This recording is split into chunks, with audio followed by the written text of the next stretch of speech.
lo que son nuestros servicios. Yo hace poco lo comentaba en un encuentro en el que algunas de las personas de aquí de ACNAVI estuvieron también, en que, puesto que nuestros servicios nacieron cuando teníamos una manera de entender a las personas, quizá más centrados en el trastorno y no tanto en la persona, y ahora estamos transitando porque nos interesa especialmente la persona, reconociendo la importancia del trastorno, necesitamos transformar nuestros servicios, necesitamos transformar, repensar y reflexionar sobre qué servicios y cómo los estamos prestando.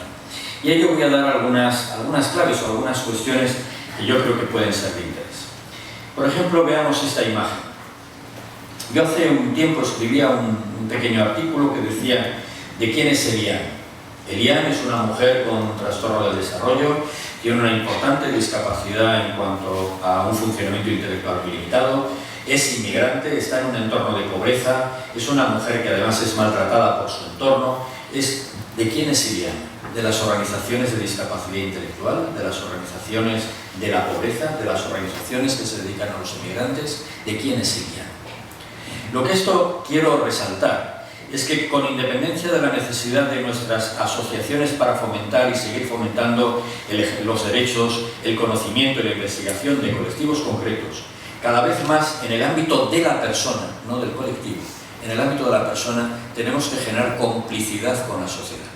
Tenemos que ir hacia comunidades inclusivas, tenemos que ir a tejer redes de apoyo natural en las situaciones reales, porque las personas, cada persona con autismo, al igual que se dice en educación, que para educar a un niño se necesita toda la tribu, para que cada persona con autismo, con otra condición concreta, cada persona tenga la vida a la que tiene derecho y la que se merece, nos necesitamos todos. Tenemos necesidad de todas las personas.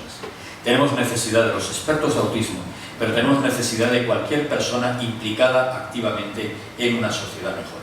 Y tenemos necesidad del tendero de al lado, tenemos necesidad del vecino, tenemos necesidad de toda persona de la sociedad.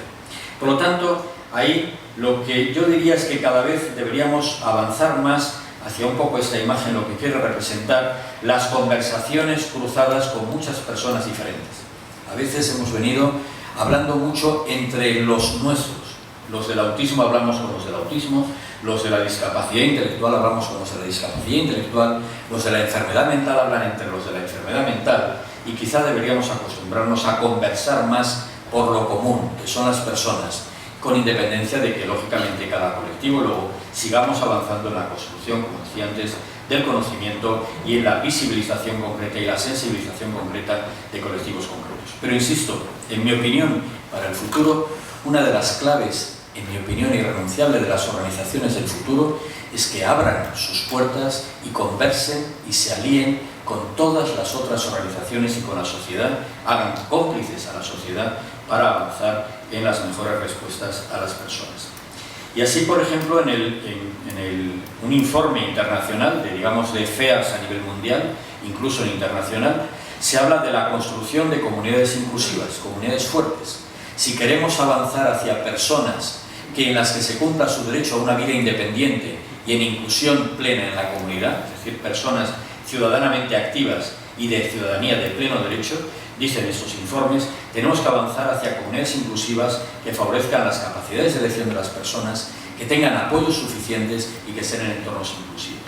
Y ahí se habla, y yo creo que va a ser otra de las claves del futuro, ellos hablan de la desinstitucionalización de segunda generación.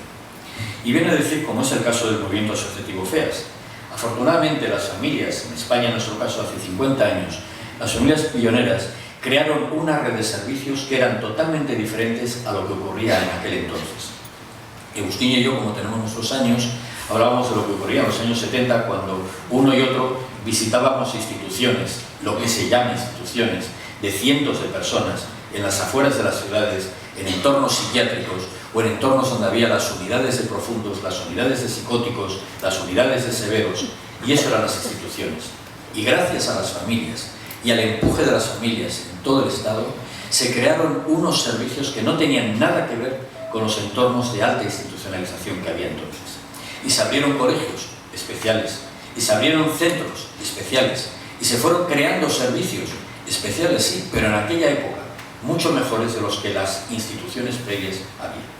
Hoy estamos teniendo que repensar cuál es la labor de esos servicios en el futuro. Siguen siendo necesarios, pero se nos habla aquí de una desinstitucionalización de segundo orden.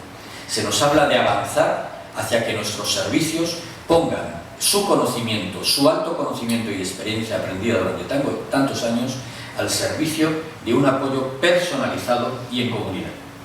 Y por lo tanto, esa desinstitucionalización no quiere decir que dejemos a un lado nuestros servicios como tal, pero sí que los repensemos.